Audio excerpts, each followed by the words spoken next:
तो बेसिकली आपको कोचिंग दिया जा रहा है, तो एक तरह का स्पोर्ट्स बच्चों को सिखाया जा रहा है। तो स्पोर्ट्स के ऊपर पहले भी मूवी बनी थी, तो आपको लगता है कि आगे और भी बननी चाहिए, जैसे आपने एक इनिशिएटिव उठाया है स्पोर्ट्स को दिखाने का, बहुत से लोग नहीं जानते इस चीज़ के बारे में। देखिए, शूटिंग आई थिंक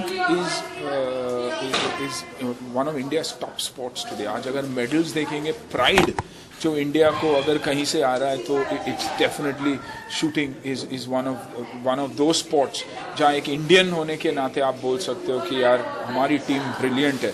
या आप अगर रेसलिंग की बात करें आज, तो रेसलिंग के बारे में लोग बोलते हैं, बॉक्सिंग के बारे में लोग बोलते हैं, या सो बहुत बड़ी बात है हमारे लिए।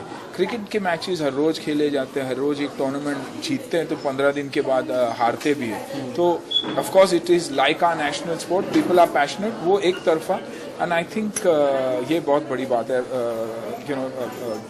हाल ही में फिल्म आई थी फरहान और ओम प्रकाश जी की, मेहरा की, आई मीन ब्रिलियंट फिल्म। तो आई थिंक उससे इंस्पायर होकर अगर स्पोर्ट्स की फिल्में बने, देश के लिए बहुत ही अच्छा होगा, क्योंकि यूथ जब स्पोर्ट्स की तरफ आ जाता है तो आई थिंक लाइफस्टाइल चेंज हो जाता है। आई मीन मेरे लिए, मैं हमेशा अपने देश के लिए कुछ ना कुछ एक स्पोर्ट खेलना चाहता था, जिस वजह से मेरी फिटनेस बनी और उस वजह से मुझे फिल्में मिली। एक्टिंग के वजह से मुझे फिल्में नहीं मिली, but because of the sport, martial arts हो या फिजिक के वजह से मुझे वो फिल्म मिली, and I owe my career to that. तो देख, आई थिंक एक बहुत ही नॉवल स्क्रिप्ट भी है कि एक दो बच्चे जो वेवर्ड है, उनको कैसे देश के लिए उनका हुनर, उनका स्किल देश के लिए इस्तेमाल किया जाता है। That is what Anand has done. So it's a very inspiring story also. Last आपसे जानना चाहेंगे, अभी आपकी डॉटर भी बॉलीवुड में कदम रखने वाली, तो क्या क्या टिप्स आप उनको देते हैं? टिप्स मैं क्या दे सकता हूँ? मैं सिर्फ मैं जानता हूँ कि सक्सेस को वो हैंडल कर सकेगी। अगर मैं उनसे बार बार, डॉटर हो या सन हो, उसको बार बार यही कहता हूँ कि अगर ये लाइन में आना है तो फ्राइडे को संभालना सीखो, क्योंकि अगर फ्राइडे खराब रहा तो उसकी मतलब ये नहीं कि जिंदगी एंड हुई। उसका मतलब है कि आपको और मेहनत करना और आगे ये करना है। बाकी आई थिंक सेफ हैंड्स में है। Production house is one of the best production house. Salman भाई की बड़ी प्रोडक्शन कंपनी है, रेशमा उसे संभाल रही है, तो मुझे कुछ करने की ज़रूरत नहीं। मैं समझता हूँ कि मैंने अच्छा ही किया 20 साल में, 22 साल में। एक गुडविल जरूर है सुनील शेट्टी की, और उस गुडविल के हिसाब से चले, और फ्रॉम एक अपने प्रोड्यूसर्स को समझ के अगर आगे चले, तो I think everything happens automatically.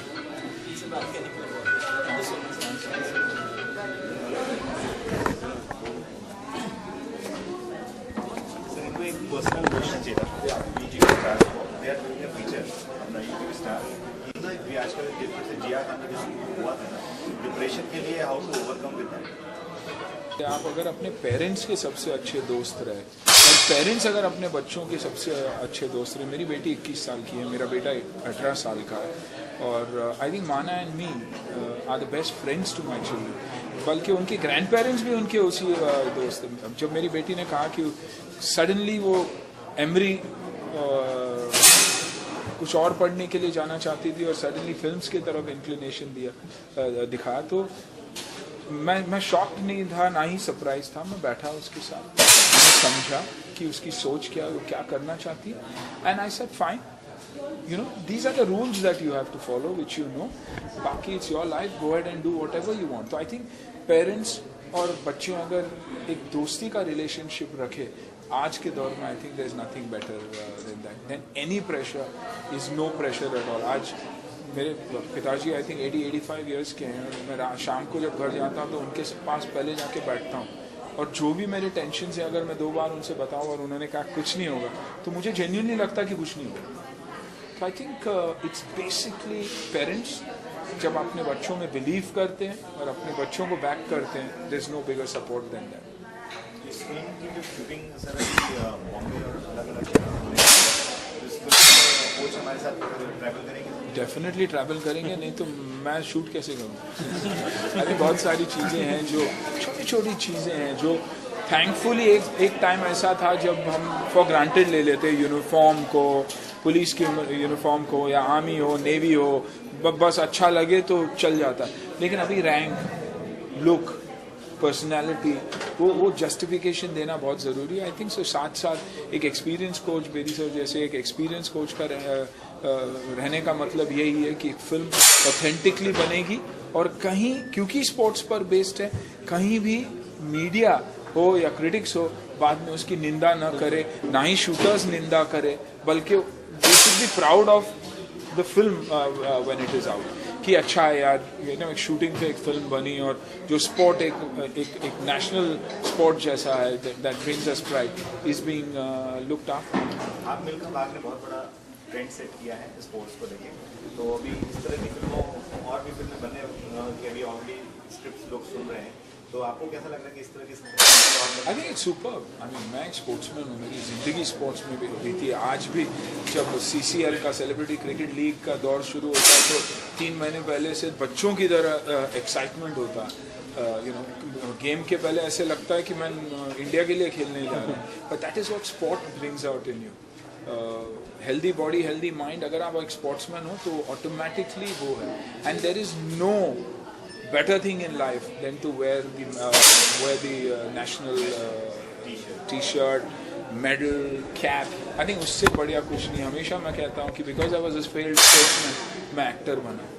Otherwise, my life, the only thing I wanted to do, कोई भी sport हो, represent India. तो अगर आपको कोई भी स्पोर्ट्स का कोई रोल ऑफर करे, कोई नया डायरेक्टर हो, तो भी आप उसके लिए फिर जरूर काम करेंगे? Of course. लेकिन ये इस फिल्म की खूबी ये और इस सब्जेक्ट की खूबी ये है, देसी कट्ठे, यानी 2 बच्चे जो बेसिक गन रनर्स हैं और गन की फैक्ट्री में काम करते हैं, उनका हुनर, उनकी टैलेंट, उनकी टारगेट देखकर उसको लगता है कि अगर यही स्किल सही इस्तेमाल हो तो देश के लिए और खुद के लिए प्राइड हो सकता है and medal winning. So it's a very beautiful story of rural to urban movement, क्योंकि हर छोटे शहर में वो हुनर, वो टैलेंट है हर चीज़ में।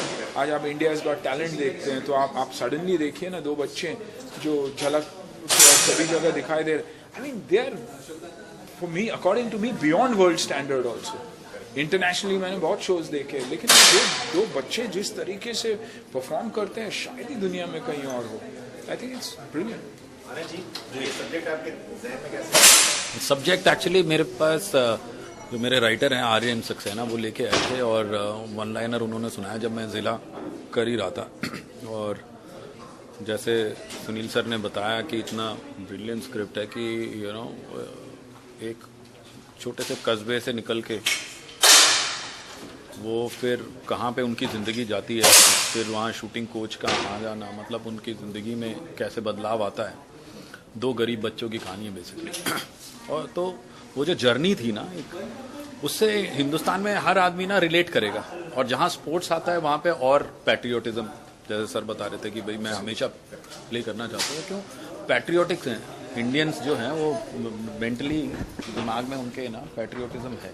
तो वो एक पॉइंट मेरे को बहुत ही अच्छा लगा और वो पूरी जो जर्नी है वो इतनी खूबसूरत है, आप लोगों को बहुत ही अच्छा लगेगा। तो वो एक उसी एक मुद्दे पे मैं लास्ट क्वेश्चन सर आपने बहुत मतलब आपने शुरू से लेकर अब तक गली चलाए हैं फिल्म में, आज गन जब चला रहे थे तो पुराने फ्लैशबैक आपने कुछ सोचा कि वहाँ तो हाँ यार, वो तो मैं मजाक कर रहा था। आज पता चला कि 10 मिनट के शूट में 1 घंटे का वर्कआउट हो गया मेरा।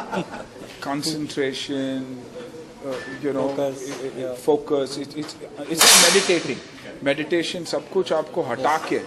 Of course, आज disturbances काफ़ी थी, लेकिन otherwise it's like meditating and focusing on one point. आप breathing भी करते हो तो आप जब योगा भी करते हो तो बोलते हैं यहाँ से कोर से सब होना चाहिए, या when you're meditating mentally you have to be somewhere else. I think it's about that. लेकिन अच्छा लगा क्योंकि I felt like a student कि किंडरगार्टन में मुझे वापस भेजा गया, क्योंकि बाकी तो ट्रिगर हैप्पी मैं इतना हूँ कि गोलियाँ जब 9 गोलियाँ चला लेता हूँ तो जो फाइटर्स और बच्चे होते हैं सब चला लिया आपने सारी की सारी गोलियां इतनी जल्दी फास्ट चलाता हूँ, लेकिन this is a different league, इसीलिए वो उस मुकाम पे है जो वो है, which is brilliant. Thank you.